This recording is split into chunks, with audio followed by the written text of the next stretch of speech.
Let's begin the session with the opening prayers.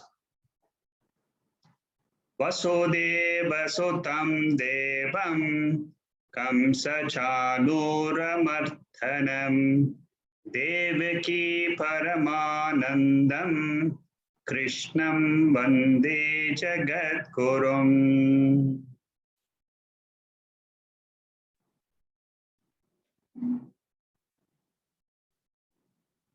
We are studying the Bhagavad Gita, the 15th chapter. We have gone through all of the sessions, but before I start again this chapter, I want to just give you a little bit of a summary so that you know where to catch up from.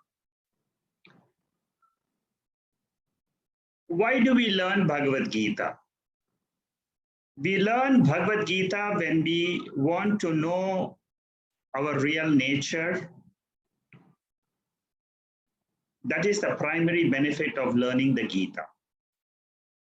Who am I? If this question comes to you at any time in your life, Bhagavad Gita is the best source to start with.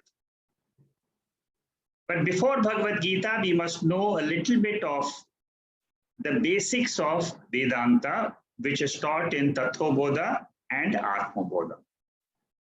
So once you have got the basics of what the whole subject matter of the spiritual study is from these two texts written by Shankaracharya, then we begin our study of Bhagavad Gita. In the Bhagavad Gita, the goal should be very clear. The goal is, I want to know my real nature. But in order to know my real nature, I must prepare my mind.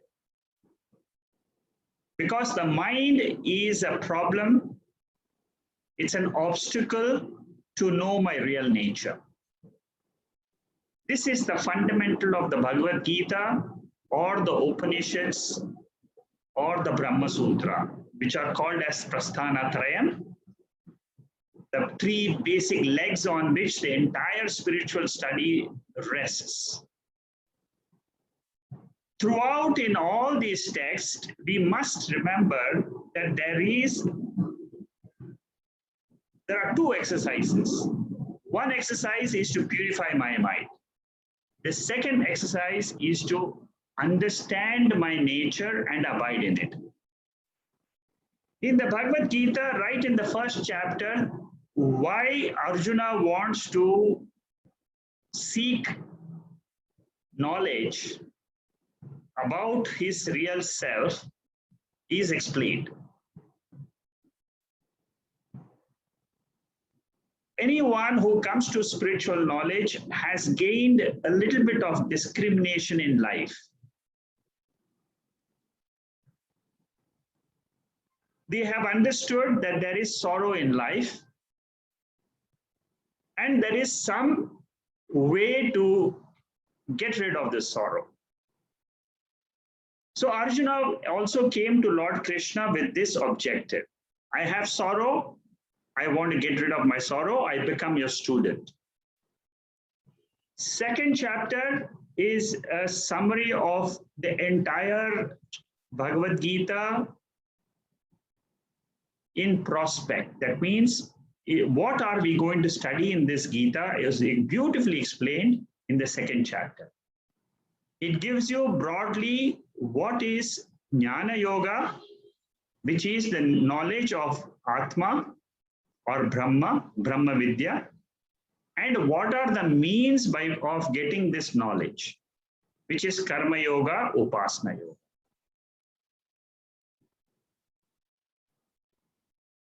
Then chapter 3, 4, 5 starts with purification of mind through Karma Yoga. In chapter 6, it was taught how to do meditation, Upasana. Then chapter 7, 8, and 9 talks about the role of Ishwara. Who is this creator of this world which we see before us? Chapter 10 and 11 They give you practical tips of how to meditate on Ishwara, on the Creator. Chapter 12 tells you Bhakti Yoga is a devotion to, you must have devotion to the Lord in your heart, without which you cannot start Jnana Yoga. So all these are preparations. The real study of Atma, or who am I, comes in chapter 13, 14, and 15. So we are in the end of the 15th chapter, which is a Jnana Yoga chapter. And here we are studying the first 3 verses, which we completed so far. Chapters 16 and 17 are again preparations to purify the mind. Chapter 18 talks about moksha. Ultimately, what is really moksha, or freedom from the mind itself? How to abide in my real self is taught beautifully in the last chapter, 18th chapter. If you see this entire study of the Gita, it is all about our own mind. Our mind is full of notions, wrong notions about ourselves. How to get rid of these notions? There is a process involved. That process was defined in chapter 14, which is a Jnana Yoga chapter, where it clarified that our mind consists of 3 gunas: sattva, rajas, and tamas. And then in the 17th and 18th chapter, 11 factors are analyzed, which deal with this sattva, rajas, and tamas. Our food is analyzed, charity is analyzed, so many factors, 11 factors are analyzed. All this with the objective of purifying our mind, making the mind samatva, peaceful. In this peaceful mind alone, the knowledge of Atma can take place, which is described in the 15th chapter. In the 15th chapter, we have seen 3 verses. So this was a short, brief introduction to the Bhagavad Gita, so that you know where we stand. And this vision is required whenever you are trying to study any spiritual text. Purity of mind, knowledge of the real self. 2 broad areas of study. Any text you do, whether it is Upadeshasara, whether it is Vivek Chudamani, whether it is any miscellaneous text, Vichara Sagara, so many Upanishads are there, Brahma Sutra is there. In all this, remember 2 things: purify your mind, then get the knowledge of who you are, learn to abide in the pure self. The 15th chapter is titled Purushottama Yoga, and this chapter talks about the real self. The core of our personality is described in this chapter. And the core is explained as my personality. The core of that is pure consciousness, awareness. This is the only way to realize ourselves. There are different words used about the core of our personality: Chaitanyam, Chit, Sat, Ananda. These are all different technical terms. But you must remember, all they mean is pure consciousness, pure being. We all consider ourselves to be human beings. We need to drop the human element and just be the being.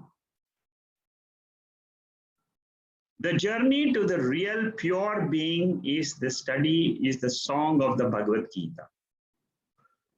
And in the 15th chapter, now we will see what we have done in the first 3 verses.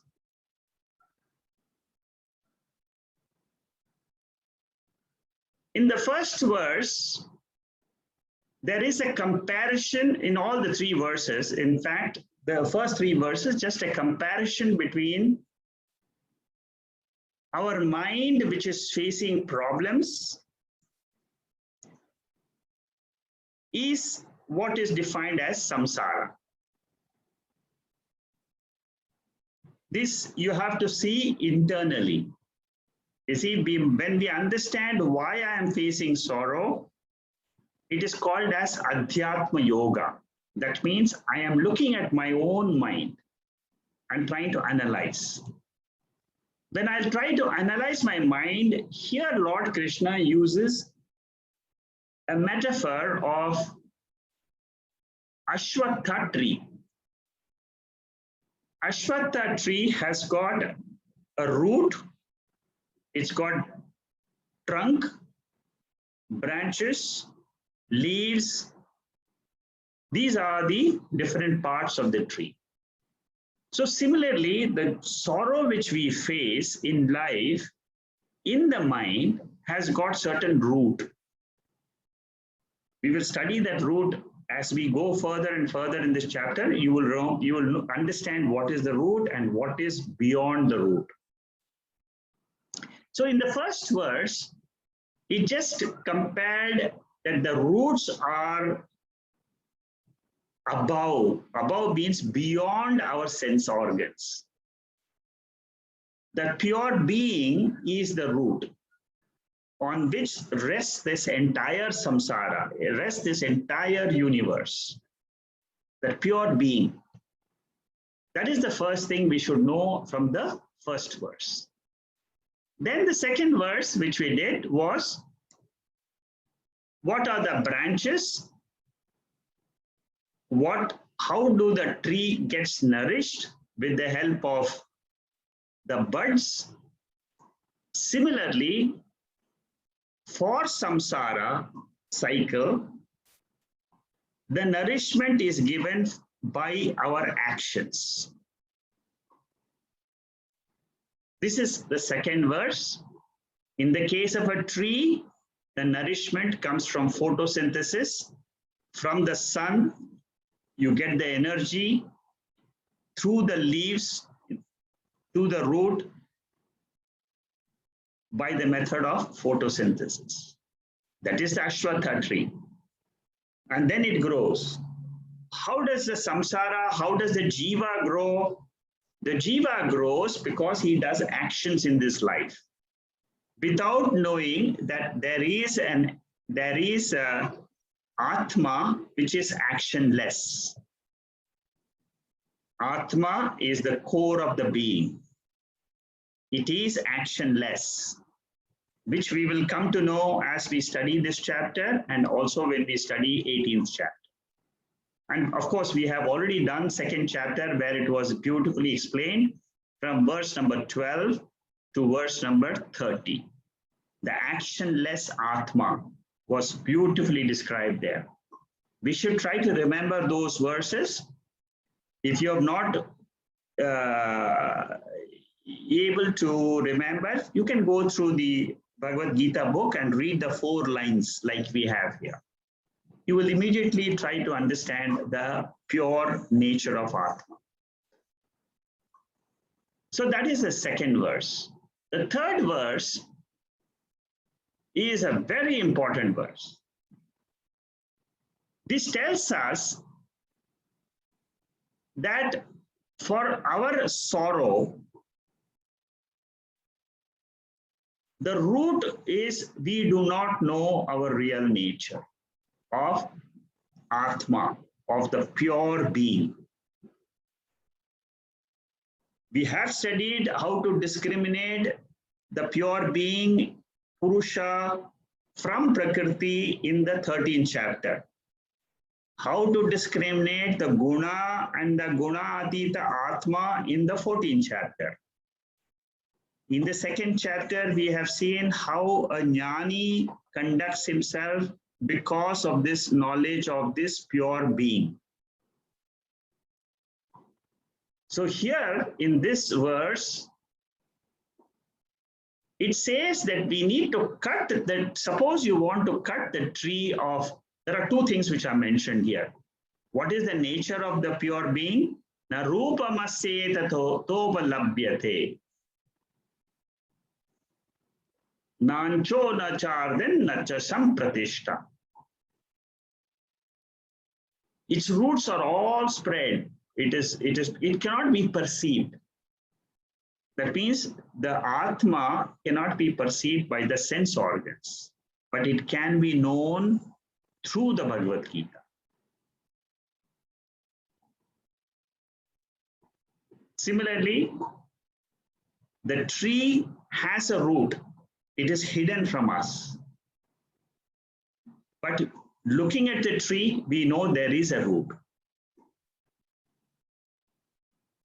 That, and how do we learn to cut off the branches and look at the root by itself?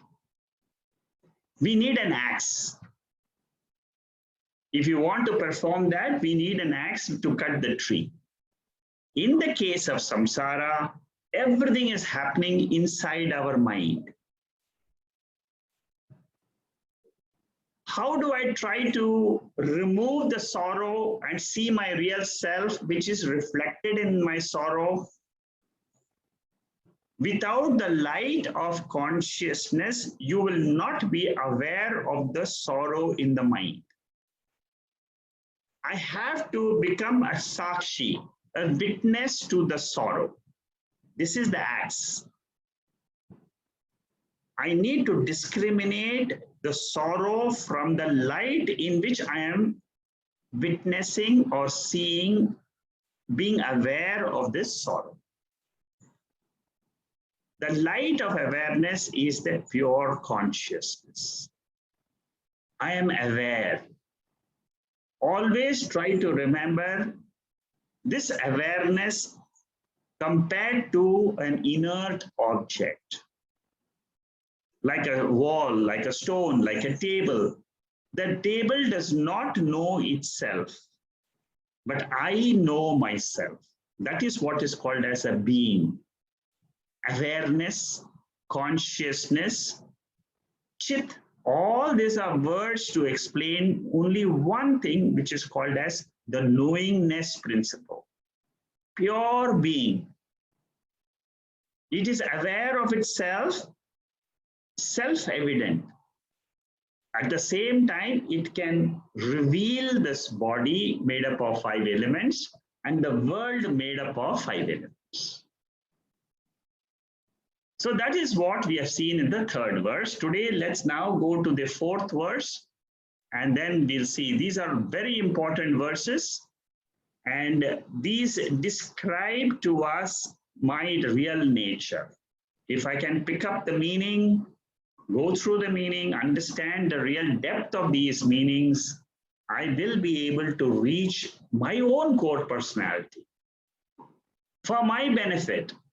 Because I have been taking this body as me, this mind as me, all the actions done by the body as my own actions. I need to stop identifying with that portion of me and look at myself as the light of consciousness in which I see this body acting. Tatha padam tat parimar igar tatha padam tat parimar igatyam yasmin gata nani vartente bhuyaha tameva chadyam purusham prapadhe yatha pravrti prasita purani. So what is the goal and how do I reach? That is what now slowly we are trying to enter into the main subject matter of chapter 15. Tatha padam, that goal, padam means goal. Tat parimargi tavyam.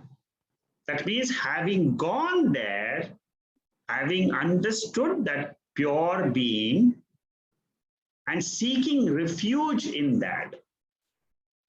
That means always resting on that sakshi which is available to us in our own mind for abidance. In this body, there is a mind. In this body, there is a sakshi, the knower of the mind. Tameva chadam purusham prapate yatha pravrti prasita purani. This sakshi, this atma or this purusha is the center, is the core from which all our actions begin and all our actions are resolved. Very beautiful verse explains to us the core of our personality is this awareness. That is the Tatha Padam. Now, in order to understand this verse, we must note a few things. When we start the spiritual study, what happens is we become aware of our mind, which is creating some sorrow, some vritti, some thoughts in us. I feel I'm very sad. I feel I'm not fulfilled person. I lack something. I'm a limited person. This is what is called as bondage. All of us, we all who are embodied in the 18th chapter, there's a very beautiful verse. It says, Deha Brit, any person, any individual who is embodied will have this notion that I am not free. This feeling of limitation is called as bondage. And I need to get out of this limitation, that I am not bound to this body, but I am always free from this body. This is what I need to learn to come out. This bondage I have to destroy, for which I need an axe. That axe is being described here. In the next verse, in the next 2-3 verses, we'll be studying in depth how to use that axe. Even in Vivek Chudamani, in the 79th verse, which you can see here, it describes this bondage. This bondage is nothing else but desires in us. Bondage is because of ignorance, avidya, and that ignorance causes desires in the mind. I want this to be happy. I want a car to be happy. I want to get married, then only I'll be happy. I want children, I will be happy. If I earn $1 million, I will be happy. These are all the limitations, the projections of the human mind. And we need to come out of this notion that I need things to be happy. Mundaka Upanishad also talks about Pariksha Lokan Karmichitan Brahmano Nirvedam. So this verse, it talks about, it says very clearly, it's an Upanishad, Mundaka Upanishad, very beautiful Upanishad. It tells the student, examine your whole life so far.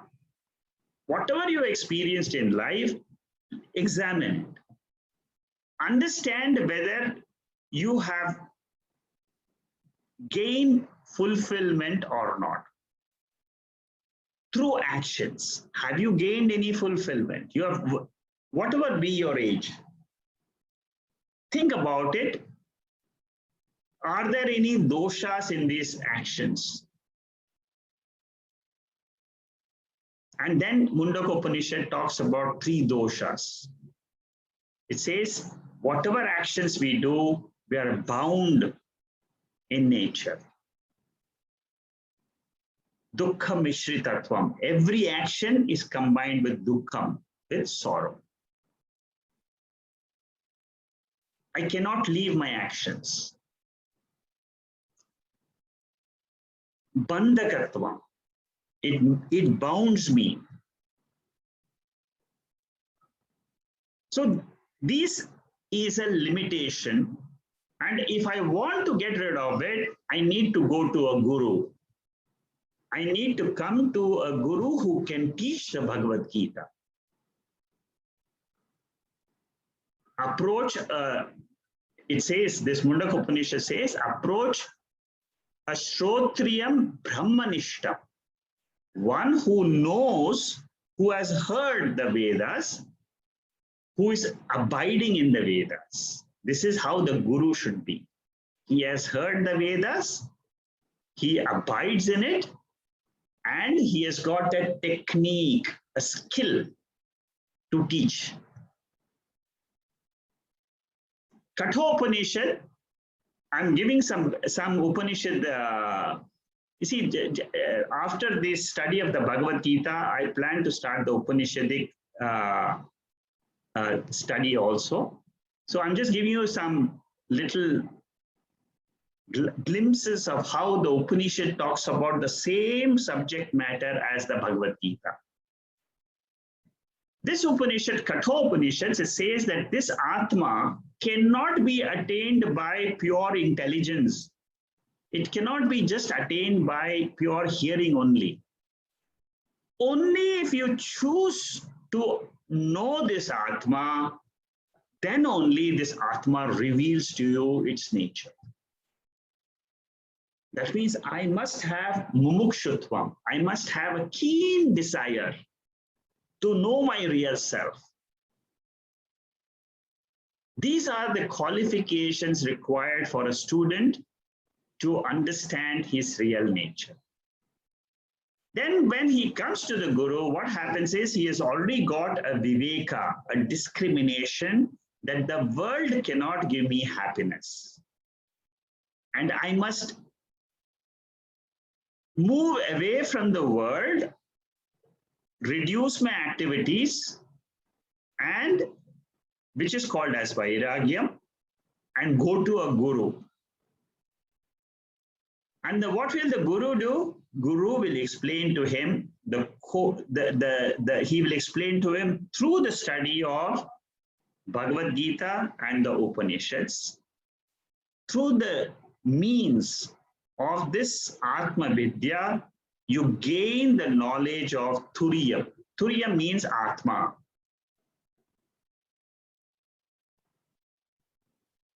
Once you have gained the knowledge, what you do, you remove your doubts. How can I be this Atma?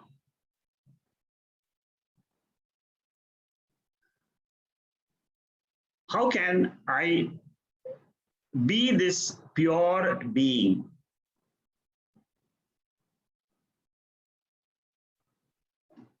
You inquire into that state, that pure being state, and remove your notions and learn to abide in that pure nature. Chandogya Upanishad talks about this Atma in the beginning, how it was, before the creation of the world, before this Atma, before the body was created, before the 5 elements were created. It says, Sadeva Saumya Idam Agre Asi. Ekam Eva Advitiyam Brahma. This pure being was there before the world was created. And the world was existing in an unmanifest form. This is how Chandogya Upanishad describes the universe.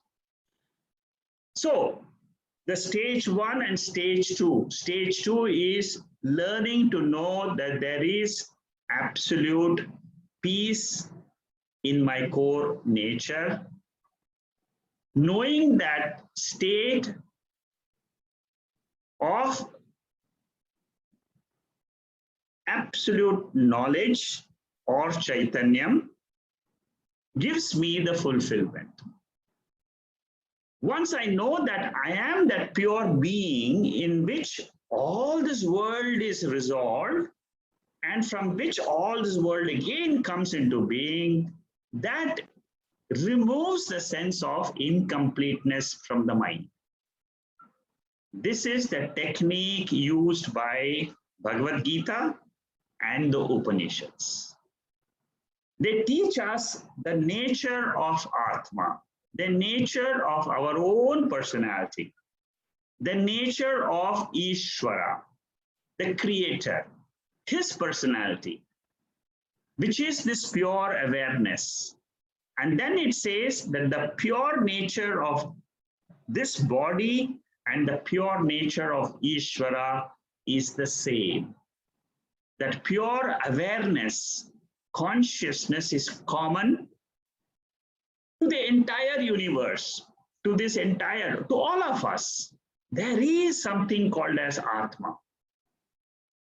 So we must remember that there is a state of mind which I am not aware of today.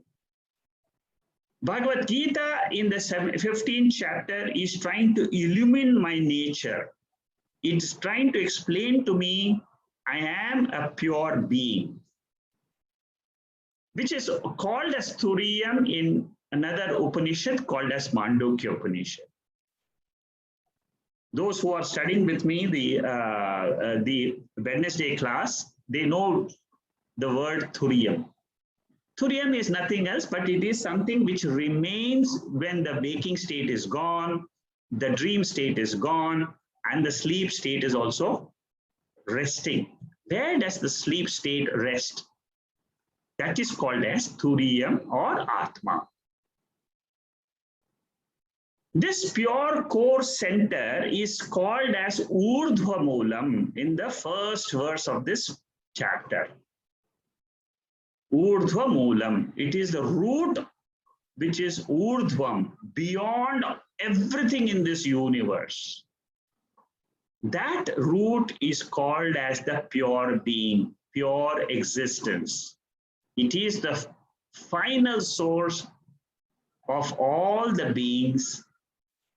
If you ask yourself, where was I resting yesterday night when this mind went to sleep? Where was this jiva who was living in this body, who was experiencing the world? Where was this jiva? This jiva was resting in his own nature as the pure being, as the pure existence, pure consciousness. That pure existence and consciousness is called the Lord of the universe, because the entire universe rests in the same core being.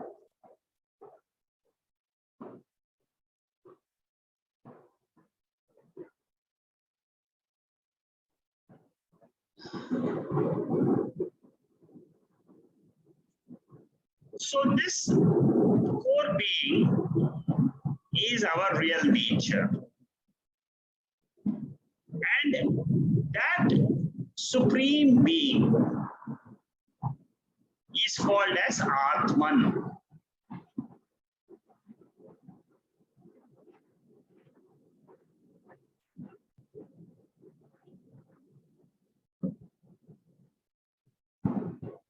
What happens when we study the Bhagavad Gita?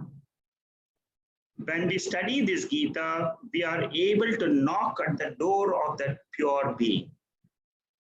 We learn, our mind learns to understand, remove all the other dresses which we are wearing, and come to realize that Lord which we are searching in our life rests in our own heart as the being.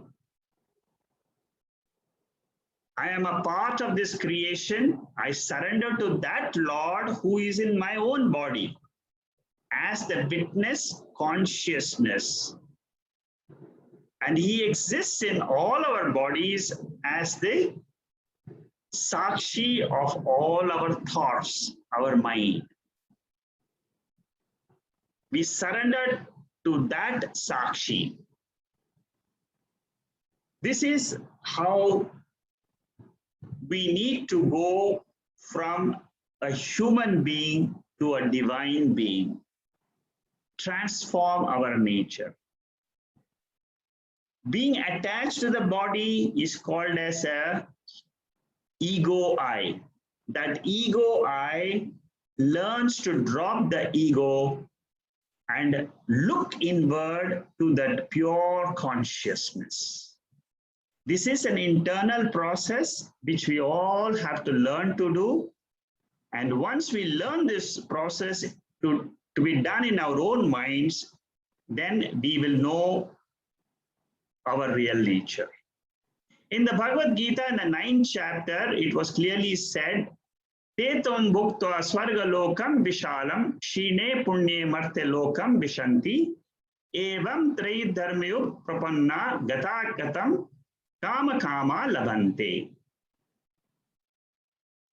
Again, why I'm bringing this verse is because it talks about the Tatha Padam, that there is this Atma. There is this Atma which is revealed by the Vedas, which is immortal. What we are experiencing is samsara. And what is the nature of samsara? Very well described in this section here. Samsara is not satya. See, this is the whole spiritual study is nothing but knowledge. And it's a discriminative knowledge between Atma and Anatma. What is the I? The pure I, which is consciousness, awareness, or we call it Brahman. And what is Anatma, which means the body, mind, the sense organs, and the world. So this Anatma or samsara is basically mithya. Mithya means it is an appearance. It is an experience, but it is not valid because it is like a rainbow, like a mirage water. We get happiness from the world, no doubt, but it is very, very fleeting. And this happiness is felt by us because we don't know, we are ignorant about our nature.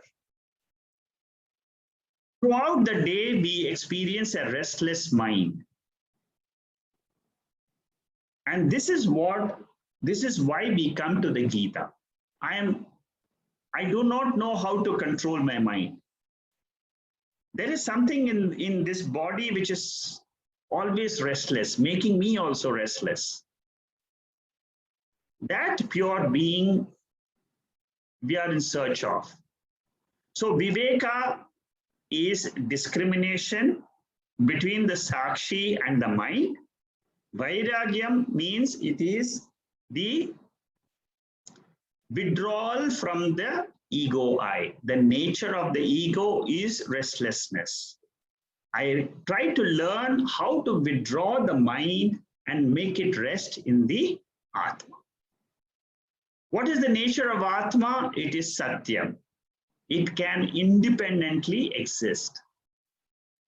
Like for the mirage, there is a substratum, which is the sand. For the mind, the substratum is Atma.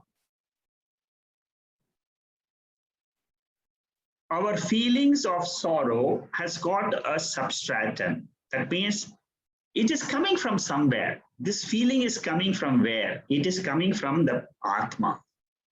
So the moment I come to know the root of my mind, I will be able to rest in it. So this way, I learned to go to my higher nature, which is infinite. Infinite means what? It is not affected by time, space, or causation. These are all technical terms, but that means they take you towards that pure being, which is timeless in nature.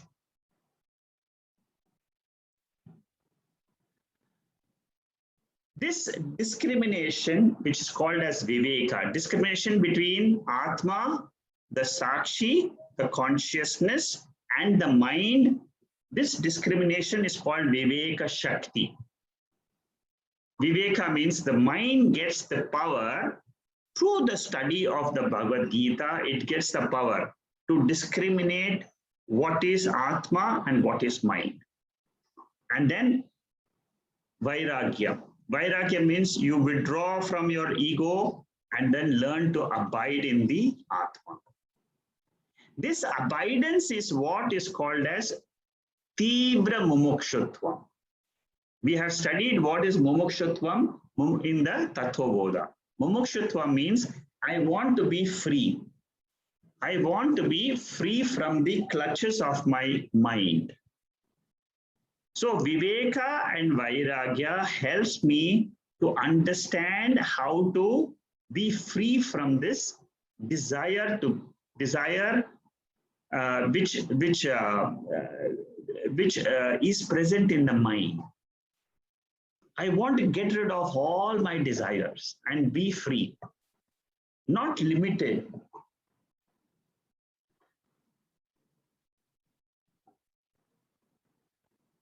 So this knowledge of the Atma gives me fulfillment, which is called as moksha, mukti. Any karma, any action which we do is finite because it has a starting time, it has an ending time. But knowledge of Atma is eternal. Therefore, we say, Jnanat evatu kaivalyam. That means freedom is got only by the knowledge of Atma, not by doing more and more actions in this world. A caterpillar can become a butterfly. After becoming a butterfly, it cannot become a caterpillar again. So similarly, when we learn that our nature itself is not this mind, but it is free from the mind, as we experience in our sleep state, I am free from the mind, that pure state is my real nature. I surrender to the truth which is described in this Bhagavad Gita in the 15th chapter. It explains to me that there is an imperishable Atma, which is the same thing which is described in Kaivalya Upanishad, Mayeva Sakalam Jatam, May Sarvam Pratishtitam, May Sarvam Layam Yati, Tad Brahma Advayam Asmayam. It is the same truth which is described in the 15th chapter as Atma, as the root to be discovered. It is the same thing described in the Upanishads also. And that Atma has got tremendous power. From that only the whole creation is coming. And that core is present in my own mind as the Sakshi. That Atma is called as Sarvajnaha, Sarvashaktiman. And what are the qualities, virtues which I should possess in order to know that truth? See, when we hear about Atma from Bhagavad Gita or the Upanishads, we have heard several times certain indicators of Atma, like the chapter 2, verse 12 to 30. But it doesn't go in, it doesn't go in and then it doesn't become my own nature. I'm not able to hold on to that aspect of mind as my nature. I just hear it like an academic exercise. But I need to know what is the obstacle which I am facing. That is very beautifully explained in the next verse. Nirmana moha jita sanga dosha adhyatma nitya vinivarta kamaha dvandvai vimukta sukha dukkha sangai gachanti muda padam avyayam tat.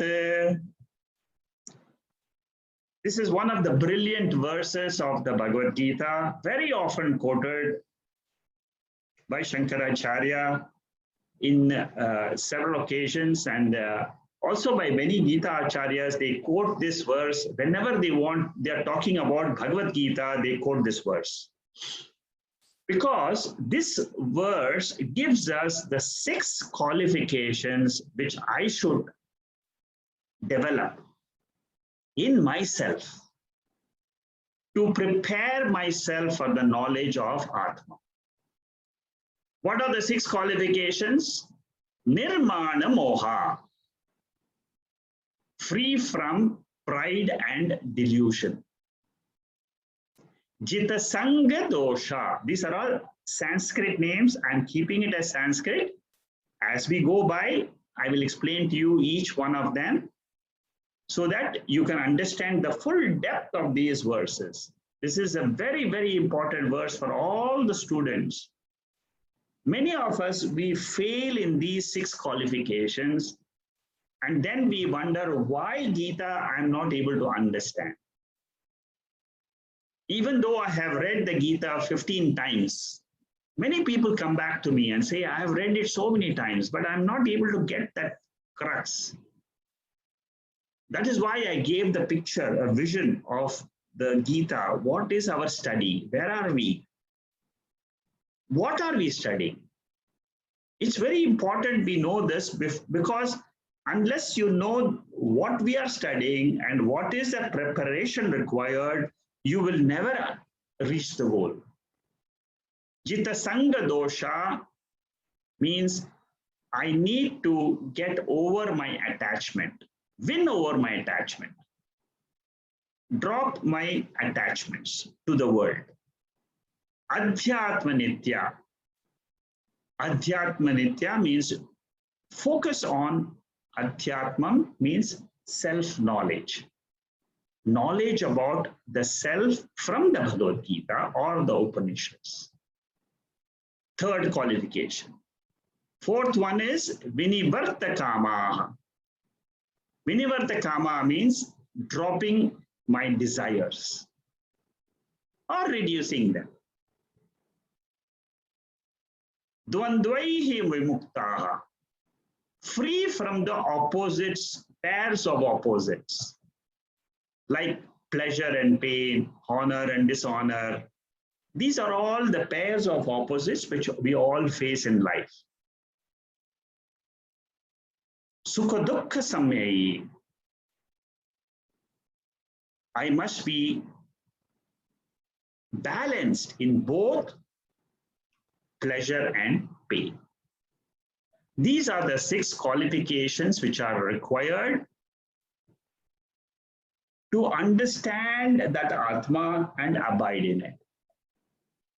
Even to understand the Atma, if my mind is always turbulent, I will not be able to see the depth of this teaching. There are many other methods which have been described before, like upasana, like meditation, like japa. All that will help. They all help in the preparation of the mind, because 90% of our effort is to prepare the mind. When the mind is ready, you study the Bhagavad Gita Upanishads, then your mind will be set on fire, like a matchstick. So preparation is very important, and this verse gives me what are the preparations. We must understand the essence of the truth from a guru. That means there is this Atma which I was describing to you. It is pure in nature. It is not what I see with my sense organs. It is not drishyam. The five senses cannot see Atma, cannot experience this Atma. But Atma is the one which is the root, which is the substratum from which all this is coming out. And all this is resting and all gets resolved. Three things you should remember. Srishti, Sthiti, Layam. All three happen in Atma. Very important factor. That is what Mayeva Sakalam Jatam was trying to explain. Kaivalya Upanishad, the previous verse I quoted there. It says that Atma is the spring from which the entire Srishti comes. The creation comes. It rests. And it is resolved in this Atma. That is why we say in the sleep state, there is a pure self, a pure being, in which the whole creation, the body is resting, the mind is resting, the sense organs are resting, the whole creation is resting on that pure being, which is there, which is existence. Existence is called as Sat. Consciousness is called as Chit. So in that Sat Chit principle, that pure being, which is described as Sat and Chit and Ananda, the three legs of the three elements of that pure being. So that is what is my core nature. I have to wake up to that nature of mine from this samsara. What is samsara? Is morning to evening, I'm attached to the world, attached to the body, attached to the sense organs. How do I wake up from that? Through viveka, vairagya, and asanga. Asanga means knowing that I have a real nature which is relationless with reference to the body, mind, and the world. When we say vairagyam, detachment, what do we really mean? See, all this is it's a process happening in the mind. The entire moksha is something which happens in our intellect, in our mind intellect equipment. And once the mind is able to is purified, it gets the power to see inwardly the nature of the core personality. So detachment means I learn to understand that this objective world cannot give me happiness. I have seen so much in my life so far, but I'm not happy. I am not fulfilled. So when I'm dependent on my house, on my wealth, on my external things, it is called as delusion, moha. It is tamasic in nature.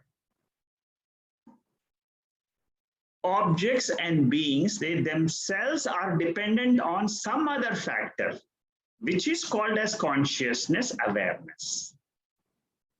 That consciousness illumines the objects. It is supposed to be the substratum. It is supposed to be the core of the whole universe. That is why in Tattvamasi Mahavakyam, the Guru tells the student, you should know your nature, and also you should know what is the nature of the world. Once you know that your nature is consciousness, understand that the nature of the world is also consciousness. The root of the world is also that pure being is the substratum, is from where the whole thing springs. So what is a preparation required for getting rid of this samsara or sorrow in life? It is an internal change to be brought about in the antakaranam, in the mind equipment. The first qualification is called as nirmana moha. Mana means ego, pride. Ahamkara, I, the I factor in this body. Suppose this I is attached to the body and the mind, it is called as ahamkara. Suppose it is attached to the things outside, then it is called as mamakara, mine. The I notion refers to the body, attachment of the I to the body and mind, ahamkara, and the same I, when it is looking at the objects outside or beings outside, my son, my daughter, my house, my car, all these are all external to the body. That is what is called as mamakara. So I have to learn how to drop this ahamkara and mamakara. This is a project. It can be done, it has been done through the study of the Bhagavad Gita, and one who follows these discussions will understand at the end, oh, this is what is Atma. If you follow these verses step by step every week, you will also realize your true nature. So this aspect of ahamkara and mamakara comes because of the tamoguna in the body, in the mind. Tamas, we have seen in the chapter 14, what is tamas? Inertia. Sattva, rajas, tamas. So tamas is anytime you are deluded in your mind, you don't know, you're confused. That's all tamoguna of the mind. It is not you. You are the sakshi. You are the witness of the tamoguna. So in order to know the Atma, we must be without delusion, without the effect of tamoguna. If we have tamoguna, then we will have lack of discrimination. We will commit error. We'll jump to conclusions, wrong conclusions. All our activities in life will be instinctive behavior. Instinctive behavior will please the senses. I want to eat good food, immediately you jump into food. I want to see things, TV, immediately jump into TV. I want to see my mobile, jump into this. All instinctive by nature. All our actions, they become instinctive because we want to fulfill our own senses. What we have to learn is that what we have today is Lord's gift to us, and I don't need to feel pride over them. This pride means that I have everything. I possess everything. It's a show off, false nature of the ego. Ego is always giving us the false aspect of the world, of my body as well as the world. Learning to know that this ego is a problem, it takes a lot of time. It is inwardly you have to introspect yourself. What is the problem which my ego is causing for me? It's causing jealousy in others. I feel jealous. I feel angry. I feel a lot of desires in my mind. These are all the problems of ignorance caused effects. Jita Sangha dosha. This is Rajoguna. See, whenever we are trying to relate with the world, it is because of rajas in our mind. So tamas causes delusion, rajas causes sangha, attachment. I want certain objects without which I can never be happy in life. This is a strong notion in most of us. Right from our childhood till today, we have learned to be attached to the world, and for our happiness. That is what Bhagavad Gita says. It will give you comfort in life, but it will not give you happiness. Because happiness happens to be your real nature. You don't know that. Know Atma as the pure consciousness, which is awareness. Drop your ignorance of Atma, then you will realize that happiness is your nature. So I need to develop viveka shakti. Again and again, I'm using the word viveka and vairagya. This is going to come throughout this chapter. Also in the 18th chapter, this will come again. So basically, discrimination, viveka means discrimination between Atma and the mind.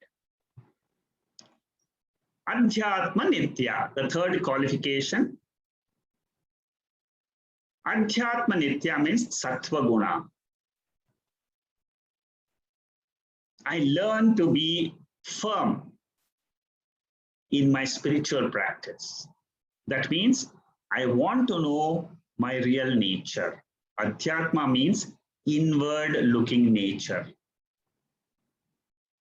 I do meditation in order to learn my nature, to see that I can remain peaceful without my mind by abiding in Atma.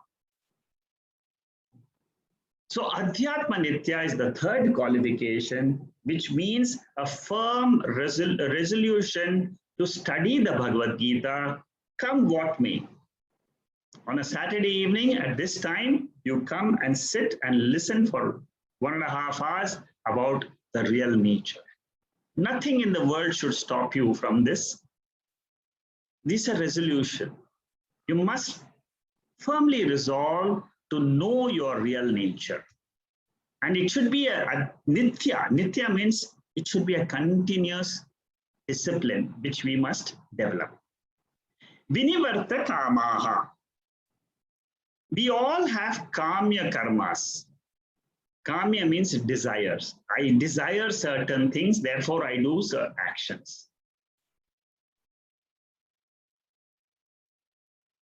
In our normal life, yes, we all have desires to fulfill, no doubt about it. But there is another desire. That desire is self-knowledge. Self-knowledge should not be subservient to other desires. Self-knowledge should be the primary desire. Other desires I have for my living. Keep them as secondary desires. The whole life goal should be purely based to know my real nature. The rest of the life, I will have a comfortable life. Whatever I need for comfort, I will go ahead and do it. Earning money is not bad. We must earn money to have a proper living. But at the same time, what Bhagavad Gita is teaching us is also have a desire to know your real nature. Because this is how our life is. We have ignorance of our self. Who am I? Which is called as ajnanam. Because of this ajnanam in the mind, no, I don't know myself. I am the pure consciousness in which the mind is resting. That is the truth. But I don't know this. Therefore, my mind projects. Projects means it keeps on throwing likes and dislikes. Suppose I know, take a situation of a jnani. He knows that he is pure Atma. What will happen? His likes and dislikes will come down. Not like us. We are full of likes and dislikes. We don't know our real nature. That I, which is there in the mind, doesn't know its nature. Its nature is just that it is only a reflection. That's all. The moment that the mind comes to know it is only a reflection, a temporary reflection in the waking state, it is not the real nature of itself. It is a reflection of the Atma, the pure consciousness, which exists in the sleep state without this I notion in the mind, without the awareness of the body, without the awareness of the world. This pure I exists, higher I, Atma I. That I, the ego I, when it has a glimpse at the Atma I, through the study of the Bhagavad Gita, then vinivrata kamaha, desires all get dissolved. But till then, what happens? I am an ajnani, I have likes and dislikes, desires are caused in my mind, I do karma. This is the path of a ajnani, a person who doesn't know the Atma. So when you don't know the Atma, what is recommended is you try to drop your ignorance. That is the root. How do I drop my ignorance? I come to the study of Bhagavad Gita. I come to realize that I have a pure nature which is called as Atma. Fifth qualification, dvandvaihi mumuktaha. See, what happens is the moment I wake up in the morning, I'm experiencing duality, Dvaitam. Very important aspect when we study the Bhagavad Gita or the Upanishads. We must understand what is Dvaitam and what is Advaitam. Dvaitam means I am the body, I experience the world. This is called as Dvaitam. Two, I and the world. What is Advaitam? Advaita means it is I alone exist. I alone exist is Advaita. When do I experience I alone exist? In my sleep state. I am that pure consciousness. I can exist without the body, without the mind, without anything in the universe. That is called as Adhyatma Yoga. That is called as the knowledge of the self. So in the field of waking state or the dream state, I experience duality. This duality is an appearance. It doesn't have any root. It just appears like a reflection in my mirror of my own face, it appears. Similarly, I see my body in the waking state, it is an appearance. But what is my real nature? My real nature is without this duality of me and the world. And what is that nature? It is the Atma, which is the substratum, which is the non-dual state. Like I have a face, I can exist without the mirror and its reflection. I also have a nature of pure Atma, pure consciousness. I can exist without this body, mind, and the world. And what are the pairs of opposites? At the body level, I feel heat and cold. It's a feeling. Comfort, discomfort, air condition, non-air condition. At the body level. At the mind level, oh, I have joy today. I'm very, very happy. Next day, what happens? I'm very sorrowful. Something happened in the world. Again, joy, again, sorrow. Again, joy, again, sorrow. Joy and sorrow are just pairs of opposites. Whenever we are experiencing the body and the world, in time and space, this happens. Dvaitam is experienced. In timelessness is my real nature, which is Advaita.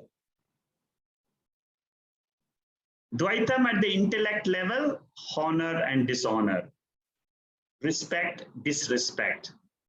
Somebody disrespected me today in the office. They shouted at me. Who gets affected? The intellect instrument gets affected. And what do? I identify with that intellect and say, oh, they insulted me. Instead of saying they insulted my body, it was that they looked at my body. They didn't look even at my mind. What was visible was only the body. So some people, they offer garland. Some people, they insult you. When you go to a place, somebody looks at you with high respect. In same place, somebody else looks at you not so as good, great person. Doesn't matter. These are all at the body level, at the mind level. This is called as Dvaitam.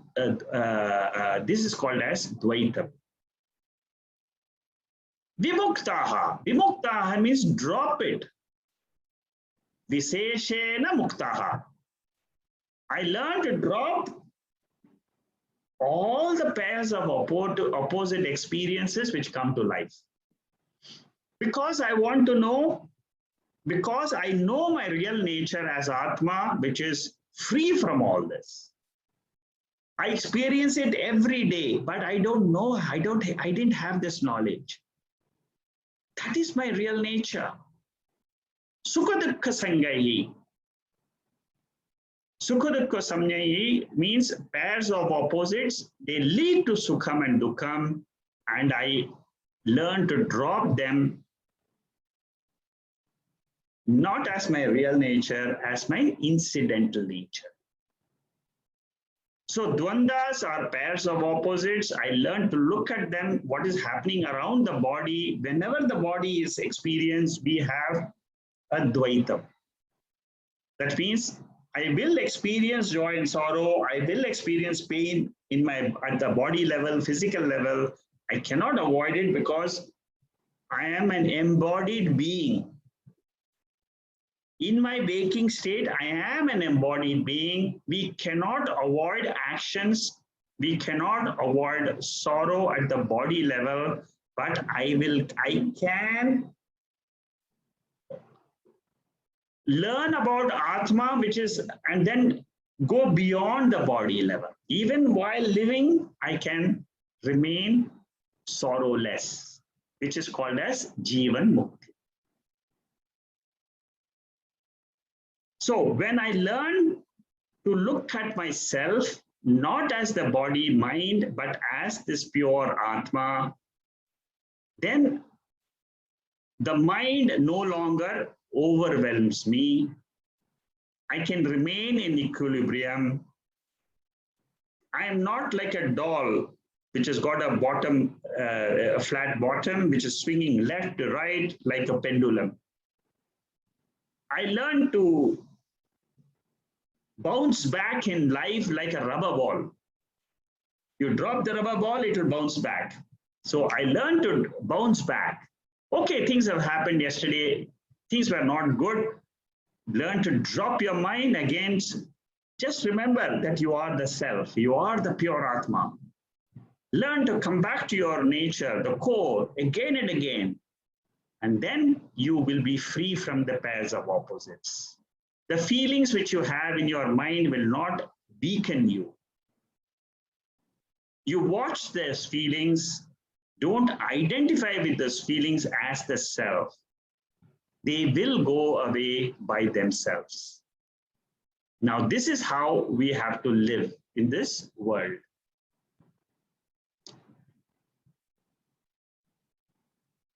So when we live like this, what happens is we are free from the notions about our ignorant self. And if these inner issues are not sorted out, We will only get information from the Bhagavad Gita, but no transformation will happen. In all my talks, I always try to go deeper and deeper, dive deeper so that it becomes a transformation, not just pure information. These qualifications are extremely important for this transformation to happen to us. It is a journey of the mind to go from the external world to the internal Atma. And these qualifications help me to go and dive deeper. This Atma Vichara, the analysis of this Atma, is very important. That viveka, discrimination between pure consciousness and the mind, which is the ego, I, which comes and goes, comes and goes. It experiences the pairs of opposites, but it is only a false self. So the purity of mind is explained as Jita Sangha Dosha. The clarity of Atma is got by Shravanam, Mananam, Nididhyasnam. Shravanam means listening to the scriptures. Mananam means reflecting on these type of verses. Nididhyasana means dropping, I am not the body, I am not the mind, notion from the mind. And the final realization is, I remove the ignorance which has been in my mind for so many janmas. This is what the Bhagavad Gita tells us. The Upanishads tells us that this birth which we have now is not the first birth. We have been born in several bodies before with the same mind, full of darkness about itself. That darkness, I learned to remove it with the light of Atma. So this padam, this state is imperishable state. It doesn't die, it doesn't decay like the body. It doesn't grow like the body. It has no vikaras. That is what I am learning to understand from this samsara vriksha. Samsara vriksha means this happening in my mind, the thoughts in my mind which bring sorrow, which sees dvaitam, which experiences the duality, will keep on continuing until I have the knowledge of Advaita Atma. Advaita Atma means I am that pure consciousness. I can exist by myself. I am the non-dual by nature. Means this whole thing comes and goes as experiences are there. They are appearances like the reflection in a mirror, but they are not the truth about my own nature. Samsara is a false attachment to the mind. Atma means Sat and Chit and Ananda. When ignorance is destroyed, I go back to my own self. I don't have any more vasanas. Vasanas means those impressions in my karana sharira. The same truth has been described in Taittiriya Upanishad. Om Brahma Vidav Apnoti Param Tadvesha Bhukta Satyam Jnanam Anantam Brahma Yo Veda Nihitam Guhayam Parame Vyoman Soshnute Sarvan Kaman Saha Brahmana Vipaschideti. This Atma has to be known. Once you know it in the cave of your heart, that means in the cave of your intellect, you transcend the world. We exist beyond the ego state of the mind. We should not be deluded by the tamo guna in our minds.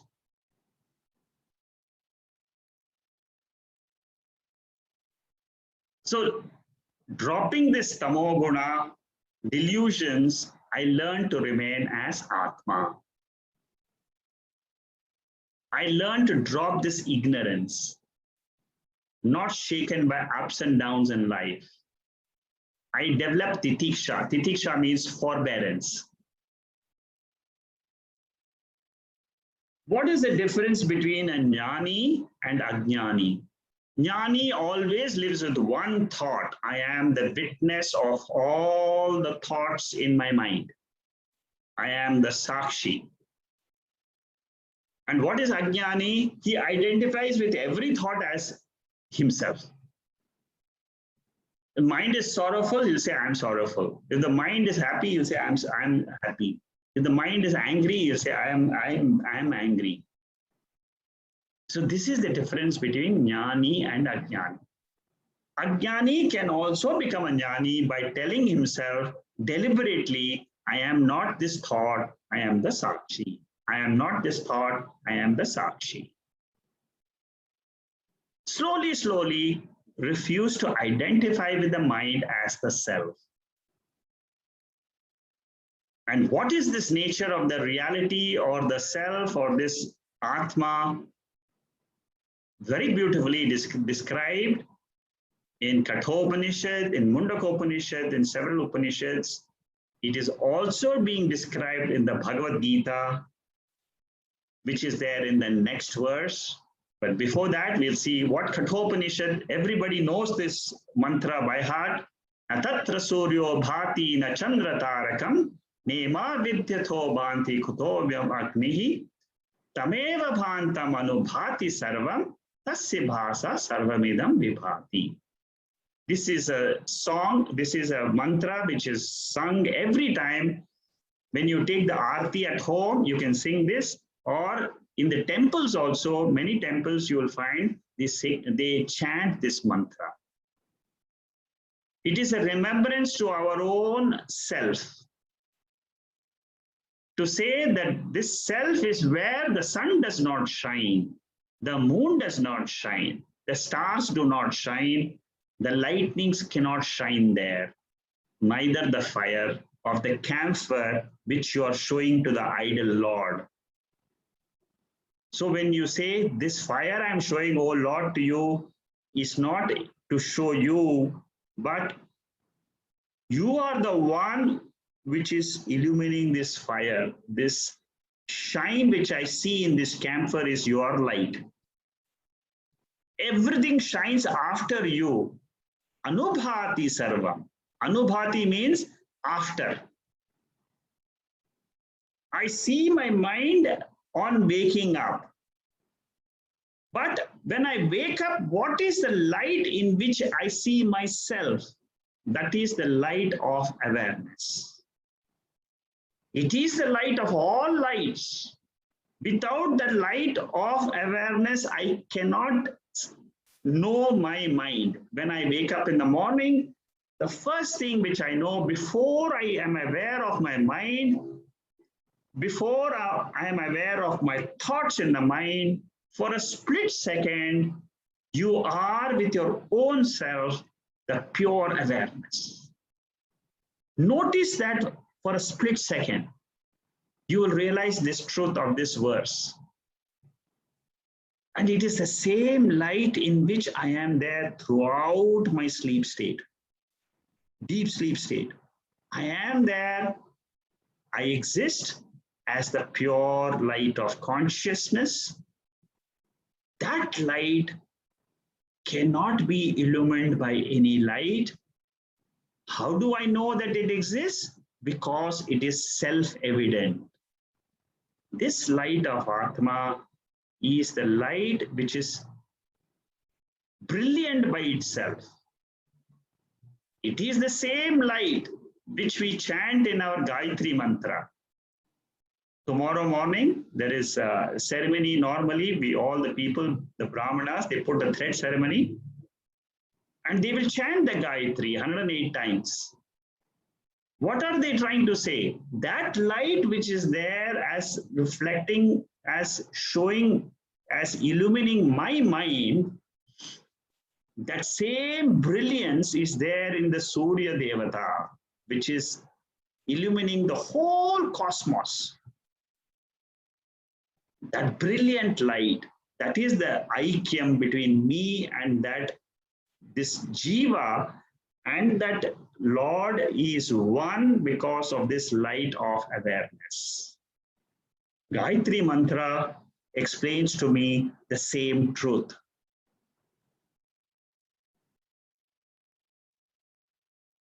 The same truth as this mantra. That the light of brilliance of Atma, the same light is there in the Surya Bhagavan, in the Devata. Bhargo devasya dhimahi dhiyo yo na prachodhyat. It is varenyam. It is brilliant. I must know about it. Why? Because that is also my nature. That's Savitur Varenyam. What illumines the Surya Bhagavan is illumining my own mind. It is there in my intellect. Let that Surya Bhagavan illumine my own intellect with the same brilliance. That is the aikyam, that is the oneness between the individual and the totality. Very beautiful verse. We are going to see the same essence of this verse in the next verse of the Gita, which is that bhasayate suryaha shashanko na pavakaha yad gatva na nivartante tad dhama paramam mama. Same tuning. If you have understood this verse, you will understand verse number 6. With this, we'll close for today's session, and then we'll move into the 6th verse next week. See, this whole chapter takes you inward, deep within yourself. So when you listen to these sessions, try to go deeper and deeper and deeper and understand at what depth are we talking about. Where are we going? Diving deeper into my own mind, into my own intellect. Then you will enjoy these verses, because this is the heart of the whole Gita. Bhagavad Gita, the whole Bhagavad Gita of 701 verses, this is the essence. The Bhagavad Gita talks about preparation of mind. That is a bulk of it. But these verses, they tell you the essence, which is the knowledge of Atma. The next few verses are all about the knowledge of Atma. And it's a beautiful section. Don't miss it. You will enjoy these verses. And they're all very useful for meditation. If you are at any time, you may just lie in the bed, close your eyes, and then you think of these verses. You will find such a lot of illumination you will find peace and happiness in your mind.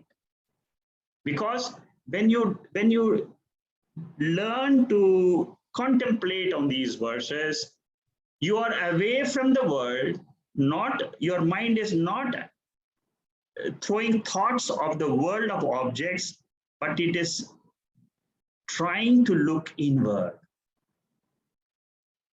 Thoughts are only the medium in which we will know our true nature. Whatever is illumining those thoughts, that is the light of Atma. Om Purnamada Purnamidam Purnat Purnamudachyate Purnasya Purnamadhaya Purnameva Vasishyate. Om Shanti Shanti Shanti. Hari Om Shri Gurubhyo Namaha. Harihi Om.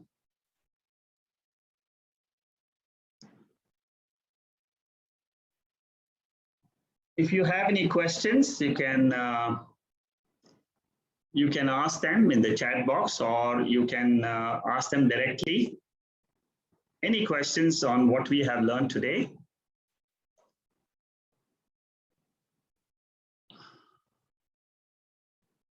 So you can unmute yourself and you can ask. I feel like this session was very wonderful. We went to the core of the subject matter, and it is very enlightening. Oh, thank you, Chandra. Thank you. It's a very specific and very clear to understand. Yes, that's correct. You see, you are enjoying it because you have done so much of study before, and you are able to take your own mind towards the Atma. See, that is the beauty. It comes naturally already. Yes, you're naturally awakened when you listen to such verses. That's very good. Thank you so much. Thank you, Chandra. Anybody else has any other points? Yeah, Deepak, you have anything? No, thank you. I'm okay. Yeah, okay. I'm going through it. It's a lot of reflection. Very good chapter. Very deep in its thoughts. Very interesting. The commentary that you are giving, Acharya ji, is more. It's on the Shankara's commentary of Gita. Yes. The non-dual. Yes, this is based on two things.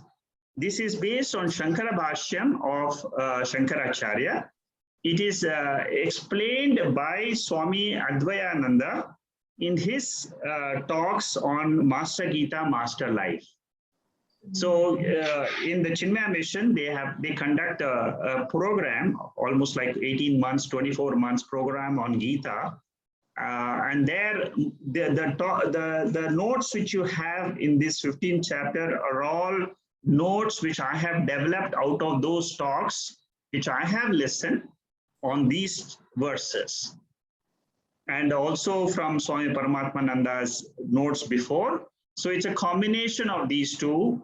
And but all of this are dealing with Advaita Vedanta. Advaita Vedanta.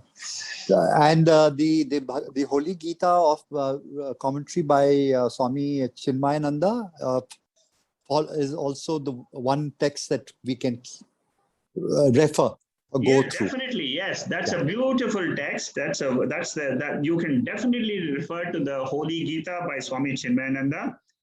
I mean, these texts are very well explained there.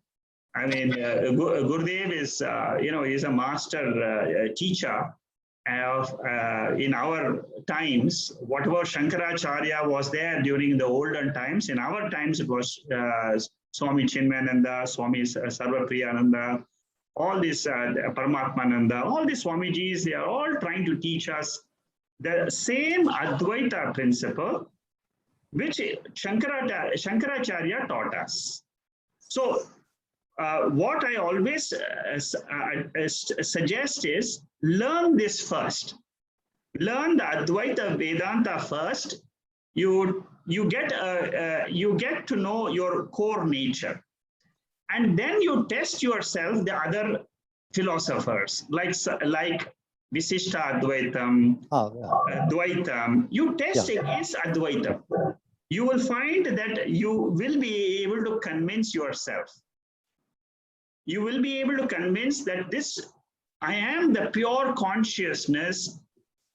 If you are able to understand through the method of Advaita Vedanta, as explained by these Swamijis, in my presentation in these notes also, you will find the same. All my notes are based on these, what I have listened to Swami Advayananda from the Chinmaya mission in CIF. So basically, this particular text and commentary complements our Advaita Vedanta, actually.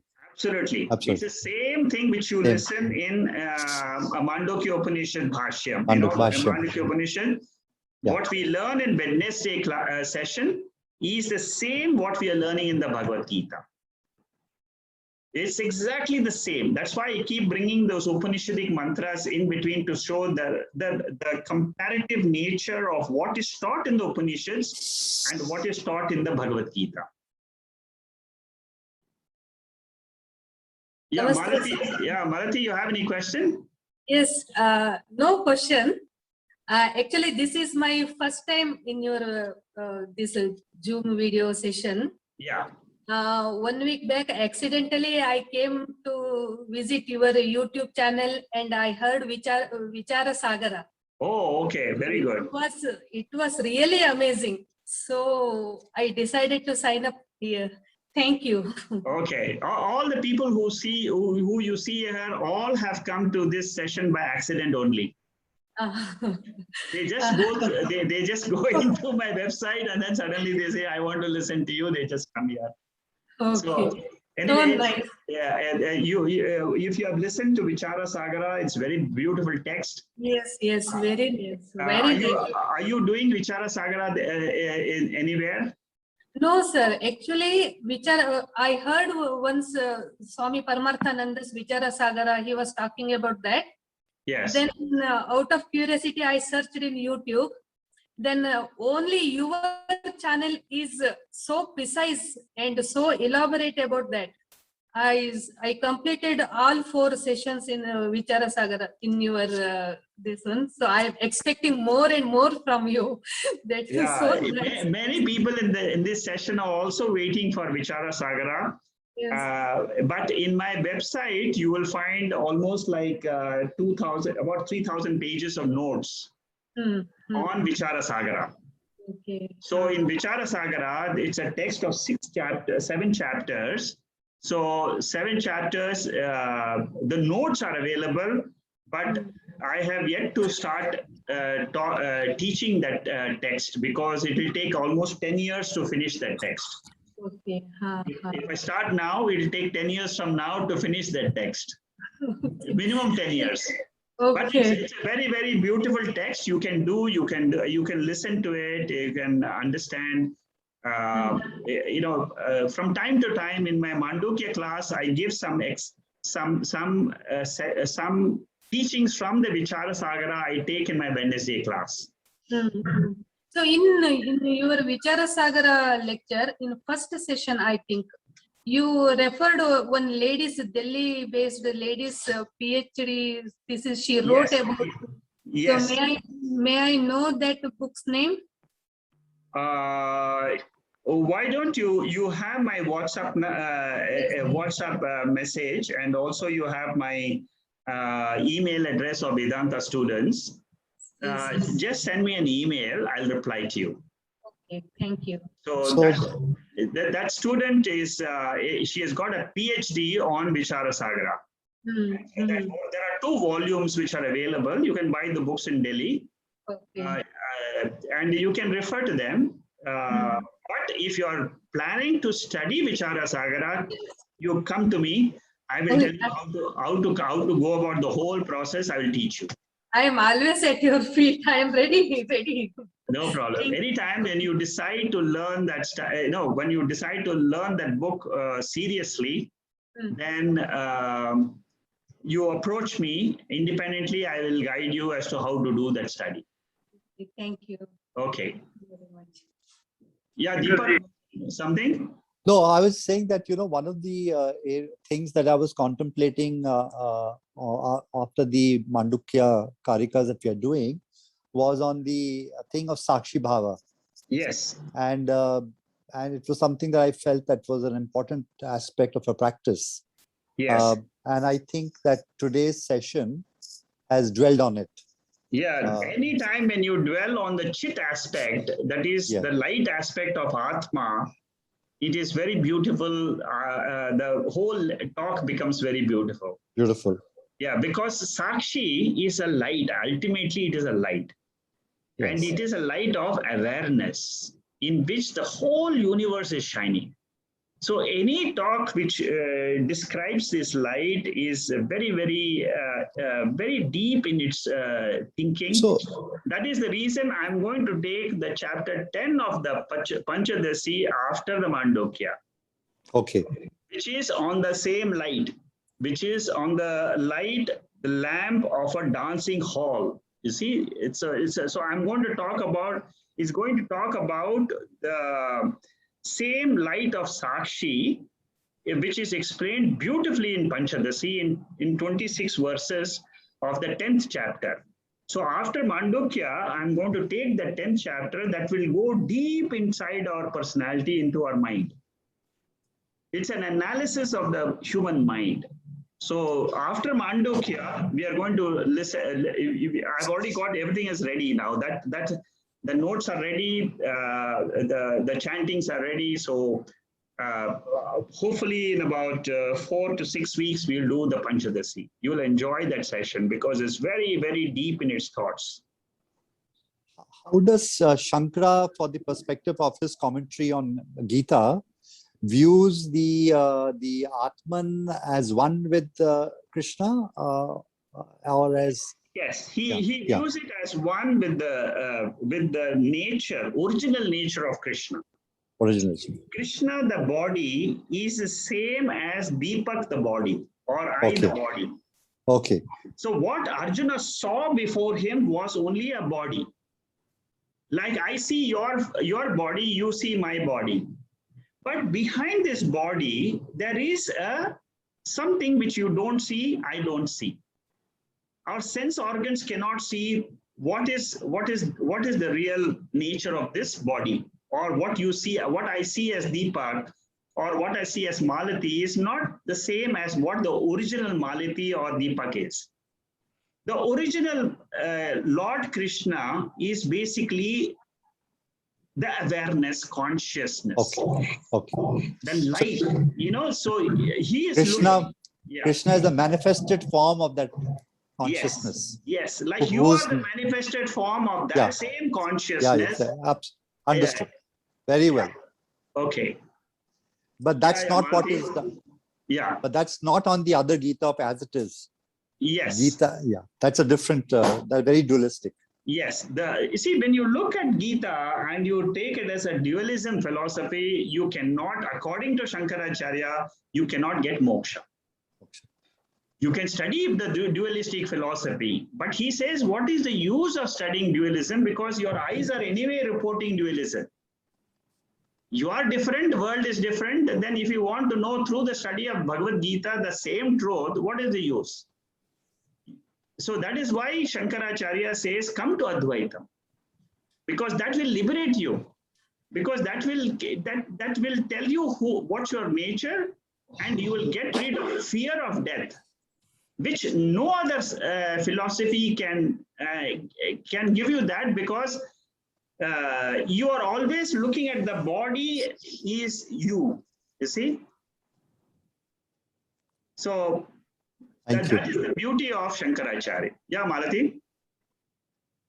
In Bhagavad Gita, dualism is explained. In dualism, they nicely say that Krishna is the God and I am the Bhakta. Yes. But in dualism, how do they explain the Mandukya Upanishad, or how do they explain the Upanishad? They cannot explain Mandukya Upanishad through dualism.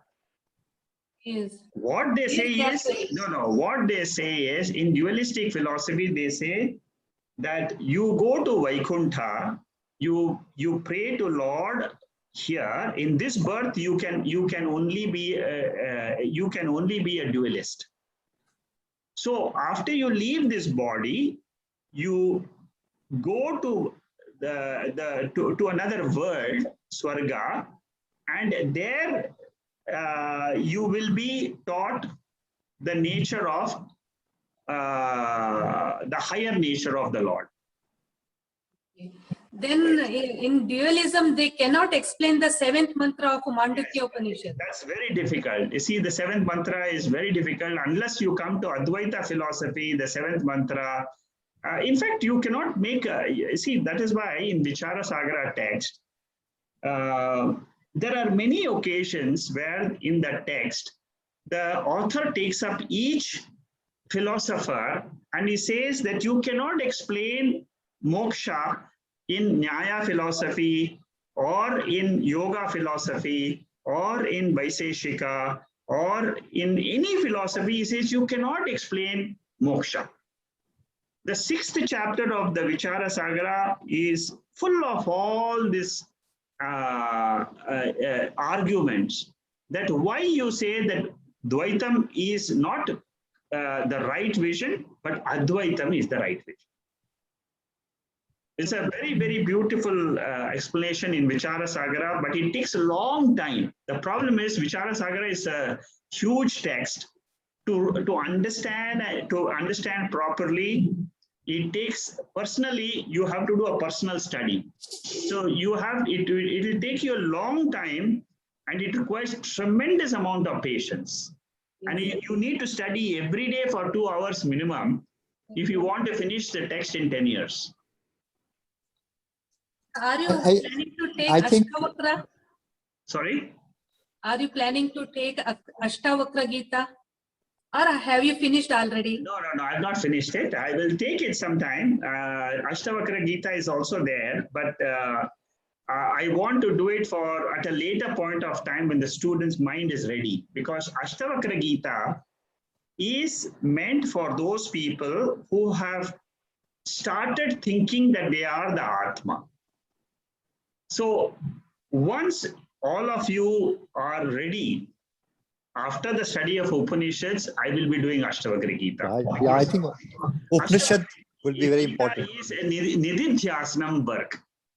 Nididhyasanam work means you have to believe that you are the Atma first and then see the world and then try to reject the world. That is meant for people who have already crossed, who have already purified the minds. So I will be taking it, but it will be for the Wednesday class at some time. But the notes of mine are available in the website. If you actually Ashtavakra Gita, you can easily do it yourself also if you're ready, because it's a very simple text. If you read the verses, you will understand the meaning, and then there are notes available in my website. Every Wednesday and Saturday, now I am attending your class, right?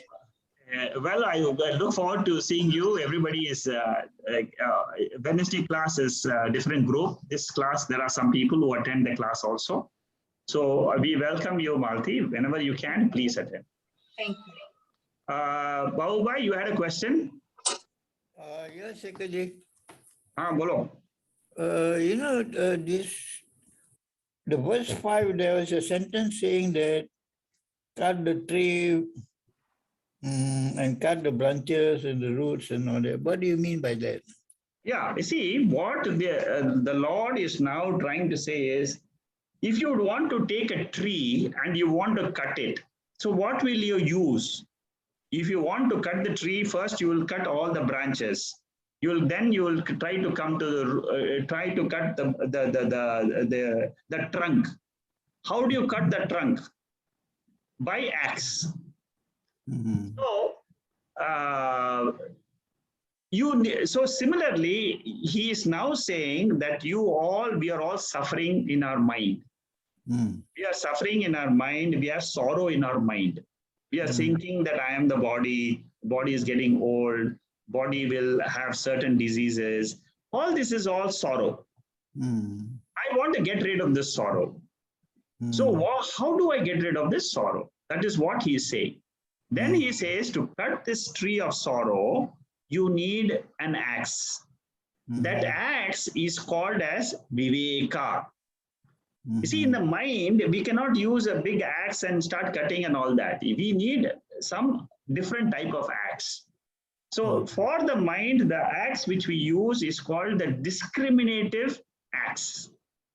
I should note what is the permanent and what is impermanent. What Lord Krishna is teaching is the permanent nature is what we are in our sleep state. I am the pure consciousness which is a witness to the sleep state. Now that is my nature. So I have to start seeing the difference of who I was in my sleep state and who am I in my waking state. In my waking state, I'm seeing my body. In my waking state, I'm seeing the world. But I have to drop this nature of this waker. So the only way I can say I'm not the waker, the Vishwa of the Mandukya Upanishad, is I have to use that acts of discrimination. I have to think in my mind, I am not the waker, I am not Bahuvai. The name Bahuvai stands for that pure Atma. It is not this body. Bahuvai is just a name given to the body. It comes, it goes. As I, it is available to me during the waking state. I know I can call you and so on. But when the sleep state, when I cannot call you because I am in my sleep. You are in your sleep. You are in your own original nature. I am in my own original nature. There is no vyavahara possible in Atma because you are in your original nature as consciousness. I am in my original nature as consciousness. So Deepak also is in his original nature as pure being. So we are all pure being in our different higher nature, which is what we are in our sleep state, as a witness to the sleeper.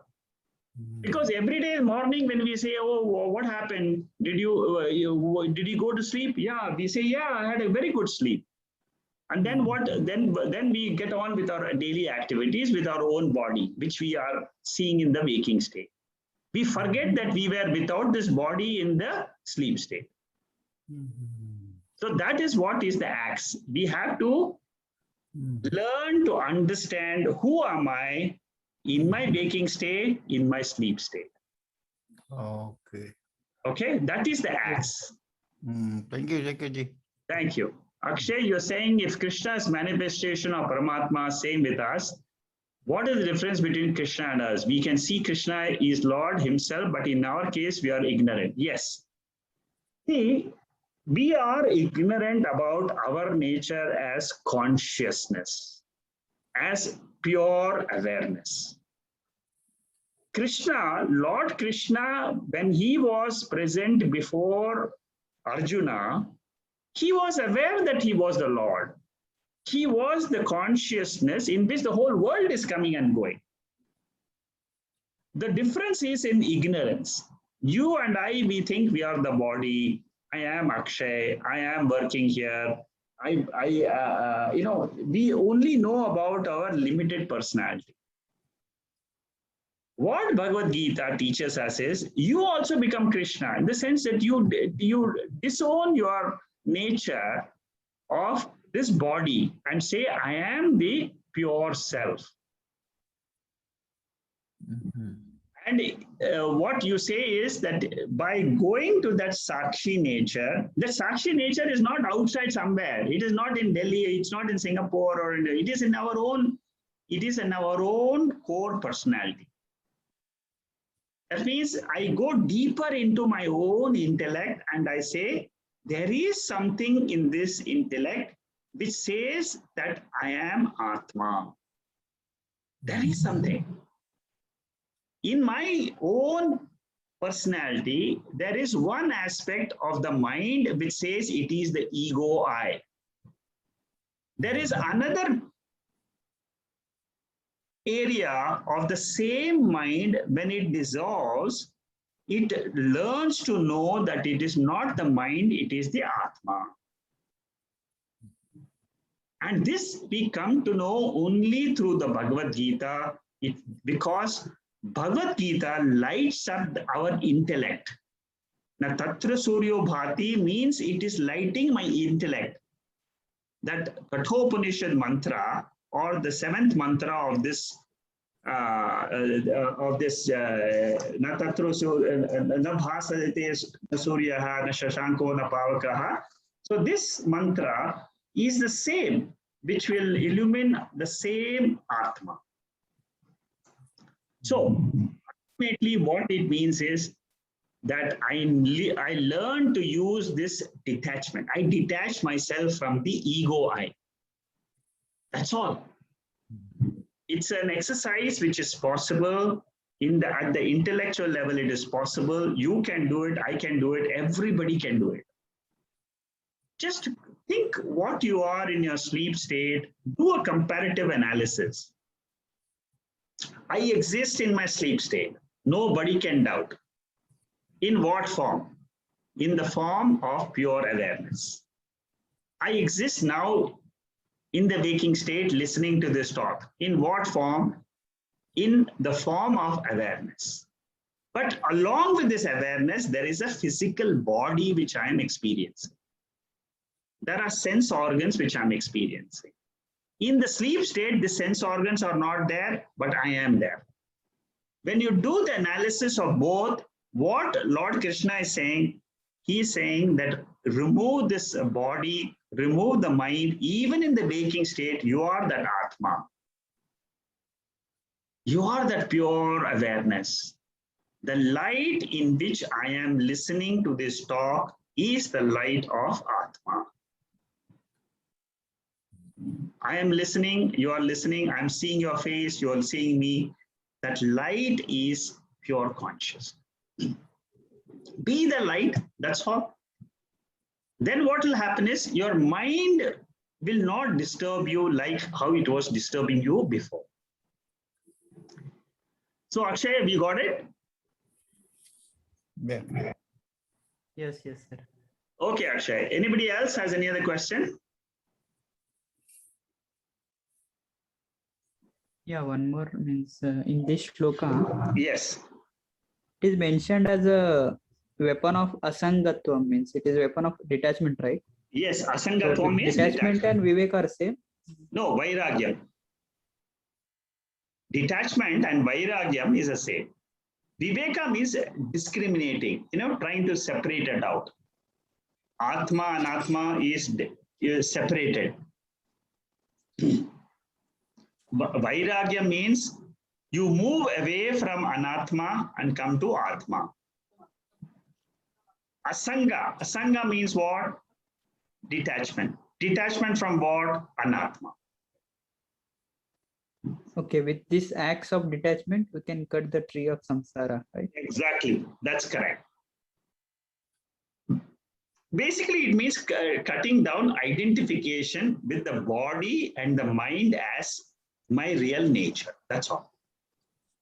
So Acharyaji, as you know, what some of the things that has been said is to know who you are, you must know who you are not. Yes. So Upanishads always tell us Say what that- you are not. what you're not. So Neti, that neti. Nathan, so through that process of negation, Yes. once you remove what you'll find is the pure consciousness. Yes. So that's what Gita is saying also. That's correct. They say that take the axe and remove the body, remove the mind, and whatever you are, when you are removed, both this is your real nature. That's Real all. nature. Don't give any word to it. Don't try to start describing that, because your mind cannot describe. It lies beyond the mind. Mind cannot think of Atma. But how do I know it exists? Because of the Bhagavad Gita. Because of the message, it says, Na tatra suryo bhati. There is no light. That is the illumination for that Atma.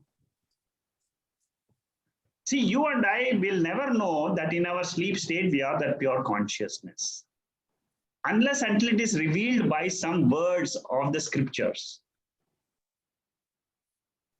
So similarly, the words of Bhagavad Gita help me to remove the anatma slowly from my mind. It is an exercise in the mind, it's not a physical exercise. In my own mind, I try to bring the picture, my own picture of who I am in my sleep state. I try to bring the picture of what happens to me in my dream state. What is the light in which I see the dream? What is the light in which I know there is ignorance in my intellect? In my karana shariram is full of tamas. Sleep state is nothing but tamasic nature of the prakriti. But there is a purusha, there is a light illuminating that tamas, that it exists. That light is Chit. That light is that pure light of consciousness. And that light is I am. I am that pure light, that brilliance. It is brilliant. But I'm only using the word brilliance because the Upanishad is telling me it is brilliant light of awareness. So it's the mantras of the Upanishads which are the revealing factor for this Atma.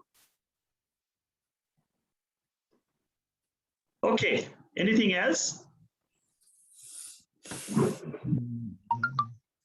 Okay, thank you very much, everybody. And we'll see next week. We'll continue the beautiful mantra and we'll see how it takes us to our real nature. Thank you and good night. Good night, Shekhaji. Good night.